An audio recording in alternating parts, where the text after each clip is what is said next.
네, 북한 노동당 창건 70주년 기념 열병식이 어제 모두 마무리가 됐습니다. 김정은은 25분간의 연설을 통해 인민을 강조하는 한편 핵과 남북 관계에 대해서 직접적인 언급은 하지 않았는데요. 전옥현 전 국정원 제1차장과 함께 어제 북한 열병식 분위기를 분석해 보겠습니다. 안녕하십니까? 네, 안녕하십니까? 네, 어제 그야말로 사상 최대 규모의 북한 열병식이 진행이 됐습니다. 과거 김일성, 김정은 시대 열병식과 비교했을 때 어떤 점이 좀 달랐는지 눈에 띄는 점 꼽아주시죠. 예, 가장 우선 눈에 띄는 점 중 하나는 주석단 그 배열 양식에 큰 변화가 있었다. 이 과거에는 주석단 배열이 주석단의 이제 주빈석하고 그다음에 초대석 이렇게 두 구분으로 이렇게 대별됐어요. 이번에는 상당히 이례적으로 주석단 초대석이라는 것을 별도로 만들어가지고 언뜻 보면 김영남 이런 사람들이 안 보였었지 않습니까? 그랬었죠. 이런 사람들은 박봉주 총리니 또 최고인민회 의장 양영섭이니 이런 사람들은 외국 이 귀빈들 초대한 그 같은 자리에 주석단 초대석을 별도로 마련해가지고 거기에 이제 착석하게 한 이런 측면이 있고 그 다음에는 이제 대내외 선전하는 방법 면에서 과거에는 이게 녹화 중계를 많이 했습니다. 근데 이번에는 직접 실황 중계를 해가지고 아, 김정은 체제가 정말 살아있구나. 김정은 체제가 제대로 작동되는구나. 이런 거를 국내외에 과시하려는 이런 그 의도가 상당히 강했다. 그리고 물론 이제 북한이 자랑하고 싶어하는 그런 첨단 그런 무기들을 충분히 과시할 수 있는 그런 공간으로도 활용했다. 이런 점이 조금 더 눈여겨봐야 할 대목인 것 같습니다. 어제 공개했던 무기들 중에 좀 주목할 만한 것이 개량화된 KN-08 탄도미사일인데 그 탄두 모양이 2013년에 공개했던 것에 비해서 좀 뭉툭해진 것에 대해서 북한은 핵탄두 소형화가 이뤄졌다라고 주장하고 있고 우리 군 당국은 좀 더 신중하게 판단을 하고 있는데요. 차장님께서는 어떻게 보시나요? 저도 이제 지금까지 국내외에서 보도된 그 전문가들의 여러 평가를 종합적으로 고찰해 보면 좀 더 우리가 시간을 갖고 이번에 공개된 그 KN-08 무기의 특징을 면밀히 분석해야만이 알 수 있는 거 아니냐. 좀 더 관찰해 볼 필요가 있다. 그러나 현 단계에서 우리 정부가 가지고 있는 공식적인 입장은 금년 연초에 발행된 이 국방백서에 의하면 북한의 소형화 기술이 상당 수준에 이르렀다는 게 정부 당국의 공식적인 입장이에요. 그리고 우리 국방 당국에서도 국회 같은 데서도 공식적인 그 입장 표명한 걸 보면 북한이 그런 핵무기가 실전 배치될 가능성도 염두에 두고 대응 조치를 강구 중에 있다. 이런 입장을 가지고 있거든요. 그리고 북한은 시종일관 몇 년 전부터 북한은 소형화, 다종화, 경량화된 그리고 이런 핵탄두 기술을 개발 중에 있다. 이런 거를 계속 선전해 왔어요. 이런 걸로 본다면 설령 이번에 KN-08 이 기술에서 소형화된 그런 핵무기를 갖추지는 못했을지언정 굉장히 시간적으로 임박해 있다. 이렇게 보는 것이 맞을 것 같습니다. 우리 국내 일부 전문가 또 해외의 전문가들 입장에서도 현재 북한이 핵실험을 한두 번 정도는 더 해야만이 소형화 기술이 완성된다. 이렇게 보거든요.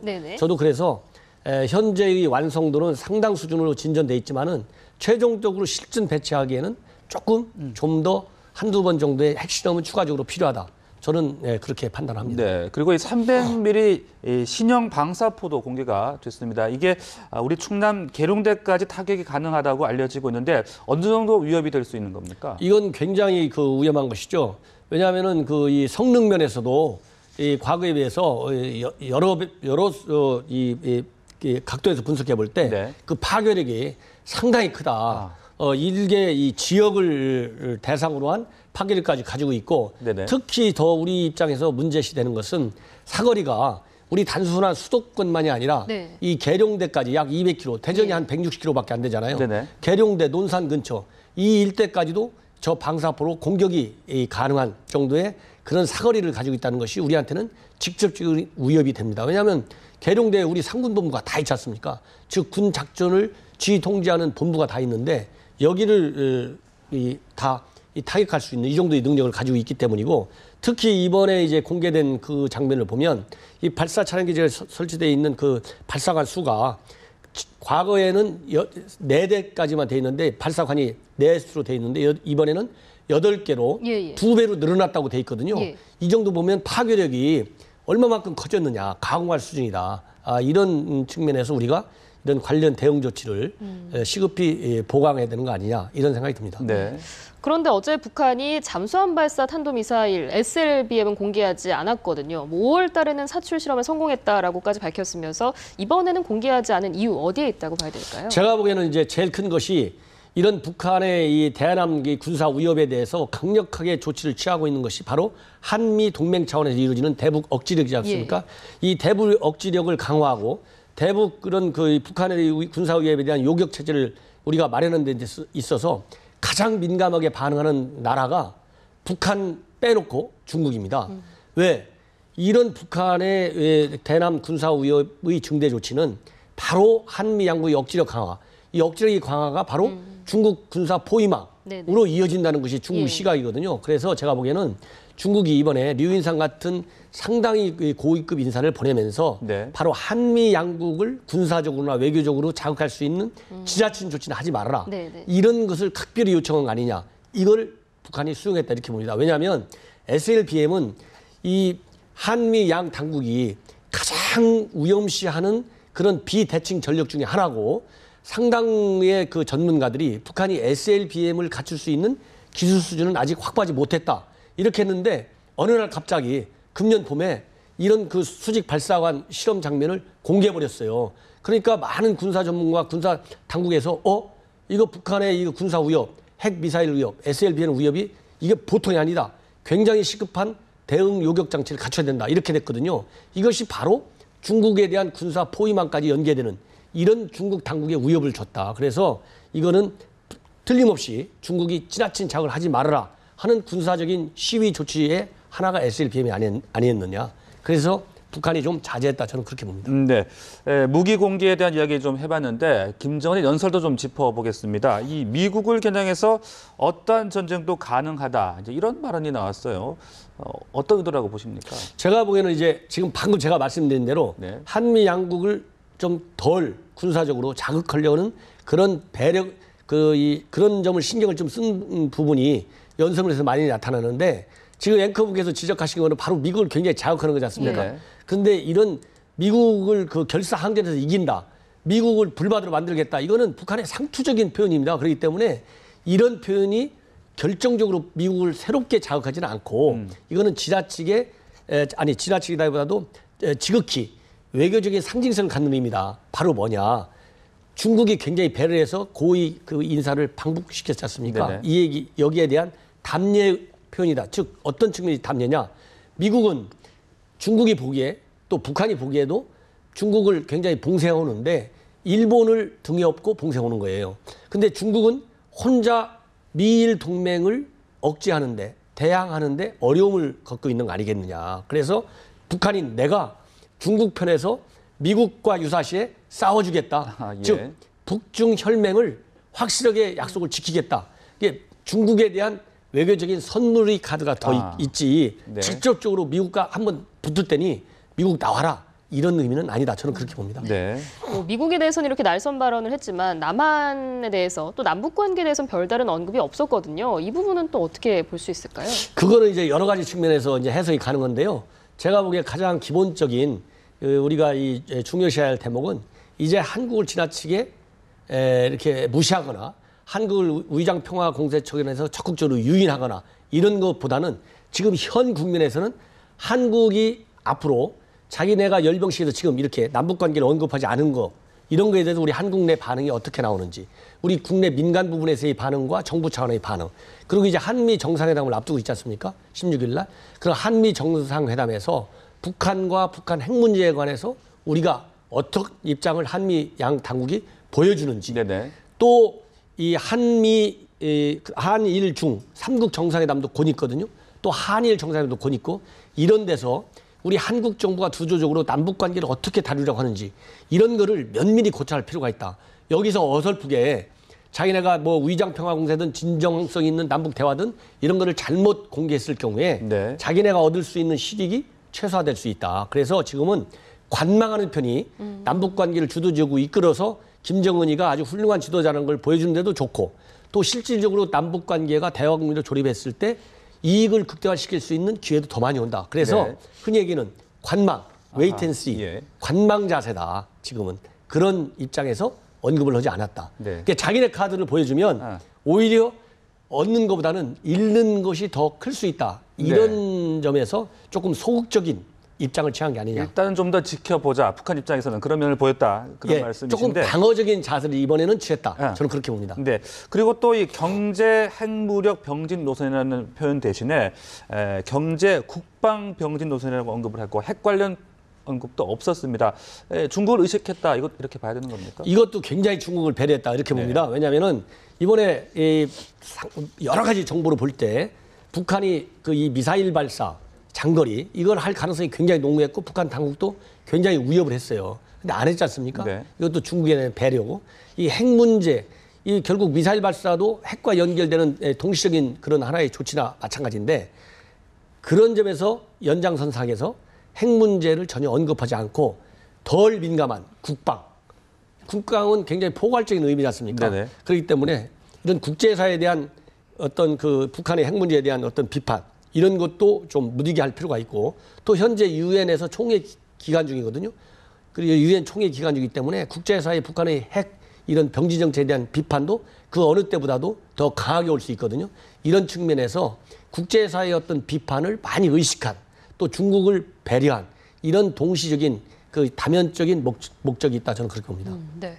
또 어제 열병식에서 주목을 받았던 장면이 김정은 제1위원장이 바로 옆에 섰던 류인산 중국 상무위원과 계속 대화를 나누는 모습이었거든요. 마치 북중 관계 어떤 복원을 과시하려는 것처럼 보이기도 했는데 차장님께서는 어떻게 보셨습니까? 맞습니다. 이제 왜냐하면 지금 김정은이가 국제사회에서 가장 소외된 지도자로 보일 수밖에 없는 여러 가지 요인이 있는데 그 중에 하나가 북중 관계의 악화예요.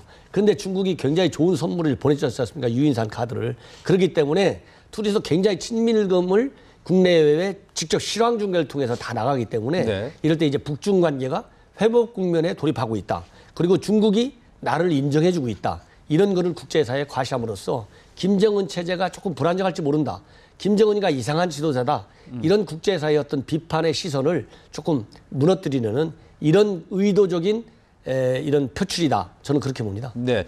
이번 열병식을 계기로 북중 관계가 회복되면서 이제 김정은이 중국을 방문을 한다라든지 또 북중 정상회담이 이루어질 수 있는 것 아니냐는 전망까지 나오고 있는데 어떻게 보십니까? 제가 보기에는 그 가능성이 지금 바로 그 이슈가 이번에 류인산의 방중을 통해서 논의할 수 있는 최고의 극비 상황일 것이다. 그렇게 봅니다. 왜냐하면은 첫 번째로 류인산이라고는 서열 5위 고위인물을 보냈다는 점이 하나 있고요. 그 다음에는 거기 대표단이 여러 명으로 구성되어 있는데 그중에 우리가 눈여겨볼 사람이 누구냐면 중앙외사공작 영도 소조의 부주임 장관급이거든요. 그러면 이 영도 외사공작 영도 소조가 뭐는 데냐면 중국의 최고의 외교안보 정책 결정 기구입니다. 거기에 최고 책임자가 누구냐? 조장이 시진핑이에요. 시진핑 바로 아래 누구냐? 이번에 류인산을 수행한 숭따오라는 부주임이거든요. 그 정도로 외교안보 정책에 최고의 실권을 가지고 있다고 봐도 과언이 아닌 이 사람이 수행해 갔어요. 이렇다고 본다면 결국 시진핑의 의사를 충분히 김정은이를 비롯한 그 측근들에게 전달하고 그래서 이렇게 예를 들어 북핵 문제 또 이 남북관계 문제 여러 가지 북한의 대내외 행태에 관해서 나름대로 훈수를 많이 뒀겠죠. 이렇게 해서 너희들이 따라오면 내가 이제 네가 정신체진 지도자로 인정을 하고 내가 지도자로서 국제사회에 인정을 해주겠다. 즉 방중을 허락해주겠다. 그러니까 이러이러한 조건에 맞는 대외적인 행태를 보여주고 대내적으로 공포정치 이런 것도 좀 없애고 이런 거를 협의했을 가능성이 저는 굉장히 농후하다고 봅니다. 그렇지만은 이제 북중 관계가 지난 3년여 이상 굉장히 냉각되어 왔기 때문에 이런 것을 논의하면서 이제 북중 양국 간의 고인사들이 지금 굉장히 방문도 동결되지 않습니까? 그런 고인사들의 이 상호 방문도 좀 증진시키고 경제 협력도 나름대로 유엔 제재도 있고 해가지고 좀 정상적인 경제 교류는 많이 제한돼 있거든요.